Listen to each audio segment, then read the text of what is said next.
God's desire is He wants a people. The Bible uses the word family. It's this idea of a body where you interact with each other, where you're interdependent on one another. God's call has always been, there's a pattern for my people. I want this group of people to live differently than the culture. I want them to stand out in the way they interact with one another.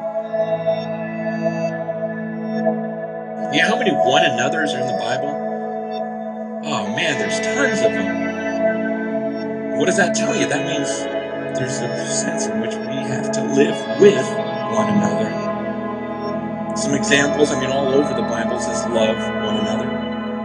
That's in John 13, Romans 12:10. Be devoted to one another, honor one another. Romans 12:16. Live in harmony with one another.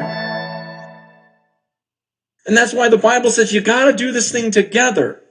You got to work together on this. And that's why I got to put aside, even for me, this individualistic attitude of I don't need anyone. Realize, no, to accomplish the mission of God, I need you. We need to work together on this and do the one another's and live in community with one another. That's the way we're going to impact the world. That somehow we're supposed to work together collectively as a body. And so that's why we bear with one another. And that's why he says, you know what, the hand can't say to the foot, I don't need you. You can't do that.